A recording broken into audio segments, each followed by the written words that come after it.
कल्पना कीजिए, एक ऐसा व्यक्तित्व जिसके पास अपार ज्ञान था, अद्भुत शक्ति थी और अटूट भक्ति भी थी, फिर भी उसका अंत हुआ। क्यों? क्या कारण था कि इतना महान विद्वान, इतना पराक्रमी राजा इतिहास में एक खलनायक के रूप में याद किया गया? आज हम उसी रहस्य को समझने का प्रयास करेंगे। आज हम सुनेंगे रावण की कथा। यदि आप इस चैनल पर नए हैं तो चैनल को सब्सक्राइब करना ना भूलें और बेल आइकन को जरूर दबाएं ताकि आपको हमारी हर नई वीडियो की जानकारी सबसे पहले मिल सके। रावण एक ऐसा नाम जिसे संसार ने प्रायः केवल एक दुष्ट के रूप में देखा, किंतु क्या आप जानते हैं कि रावण मात्र एक राक्षस नहीं था, वह एक ब्राह्मण था, परम शिव भक्त था, महापंडित था, एक अद्वितीय वीणावादक और राजनीति का महान विद्वान भी था। फिर प्रश्न यह उठता है कि इतना सब कुछ होते हुए भी उसका पतन क्यों हुआ, और क्या उसके 10 सिर वास्तव में थे या वे किसी गहरे सत्य का प्रतीक थे? रावण को समझने के लिए हमें उसके जन्म की ओर जाना होगा, क्योंकि उसका जन्म कोई साधारण घटना नहीं थी।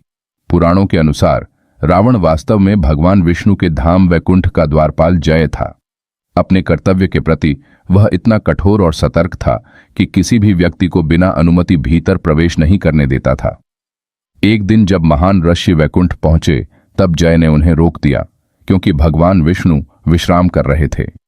यह बात ऋषियों को अपमानजनक लगी और उन्होंने क्रोधित होकर जय को शाप दे दिया कि उसे मृत्युलोक में जन्म लेना होगा। तब भगवान विष्णु ने उसे 2 विकल्प दिए, या तो 7 जन्मों तक भक्त बनकर जन्म ले अथवा 3 जन्मों तक शत्रु बनकर शीघ्र ही उनके पास लौट आए। जय ने 3 जन्मों का मार्ग चुना, क्योंकि एक सच्चे भक्त के लिए अपने प्रभु से दूर रहना सबसे बड़ा कष्ट होता है। वह शत्रु बनकर ही सही, परंतु शीघ्र अपने प्रभु के समीप लौटना चाहता था, और उसी का एक रूप था रावण। इस शाप के कारण रावण का जन्म एक ऐसे परिवार में हुआ जहां 2 विपरीत संस्कारों का संगम था। उसके पिता ऋषि विश्रवा थे, जो वेदों के विद्वान और ज्ञान के प्रतीक थे, और उसकी माता कैकसी राक्षसी वंश से थी। इस प्रकार रावण के भीतर एक ओर शास्त्रों का गहन ज्ञान था, तो दूसरी ओर शस्त्रों की अपार शक्ति। उसका वास्तविक नाम दशग्रीव था, जिसका अर्थ है 10 गर्दन वाला। अनेक विद्वानों के अनुसार उसके 10 सिर उसके विशाल ज्ञान का प्रतीक थे, 4 वेद और 6 शास्त्र।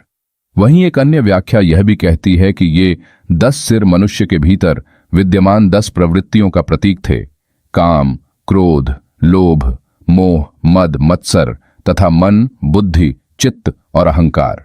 रावण ने इन सब पर कभी नियंत्रण रखा, किंतु अंततः उसका अहंकार ही उस पर हावी हो गया। रावण की शक्ति और विद्वत्ता के पीछे उसकी गहन भक्ति भी निहित थी। वह केवल एक महान योद्धा ही नहीं, अपितु एक अद्भुत संगीतज्ञ भी था। एक बार उसने कैलाश पर्वत को उठाने का प्रयास किया, तब भगवान शिव ने अपने पैर के अंगूठे से पर्वत को दबा दिया, जिससे रावण की उंगलियां उसके नीचे दब गईं। असहनीय पीड़ा के बावजूद रावण ने विलाप नहीं किया, बल्कि अपनी ही नसों को वीणा की तार बनाकर शिव तांडव स्तोत्र का गान किया।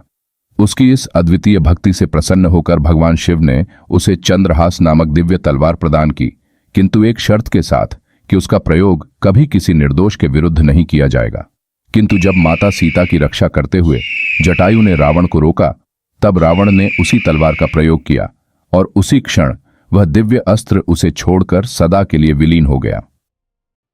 रावण की विद्वत्ता और सामर्थ्य का प्रभाव चारों दिशाओं में था।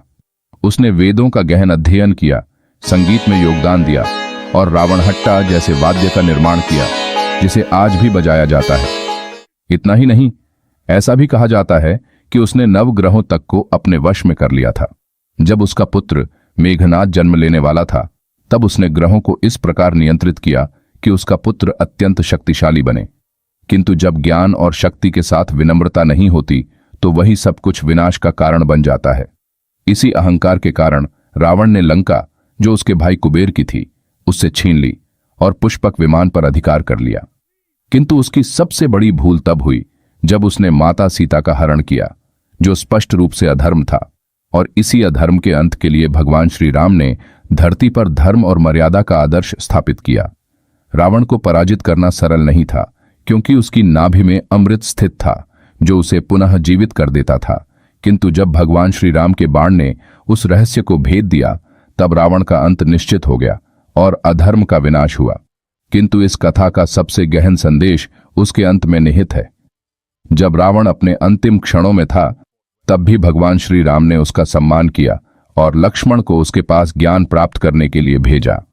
यह दर्शाता है कि श्री राम के लिए धर्म, ज्ञान और मर्यादा सर्वोपरि थे। रावण ने अपने अंतिम उपदेश में यही कहा कि शुभ कार्य में कभी विलंब नहीं करना चाहिए और शत्रु को कभी तुच्छ नहीं समझना चाहिए। रावण की कथा हमें यह सिखाती है कि मनुष्य कितना भी महान क्यों ना हो, यदि उसके भीतर अहंकार उत्पन्न हो जाए तो उसका पतन निश्चित है। और भगवान श्री राम हमें यह सिखाते हैं कि सच्ची विजय शक्ति से नहीं, बल्कि धर्म, मर्यादा और विनम्रता से प्राप्त होती है।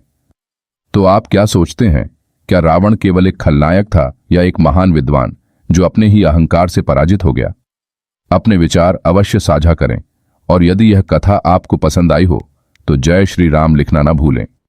यदि आपको यह वीडियो पसंद आया हो तो इसे लाइक करें, अपने दोस्तों के साथ शेयर करें और ऐसे ही और रोचक वीडियो देखने के लिए हमारे चैनल अनबॉक्सिंग टेल्स को सब्सक्राइब करना ना भूलें। धन्यवाद।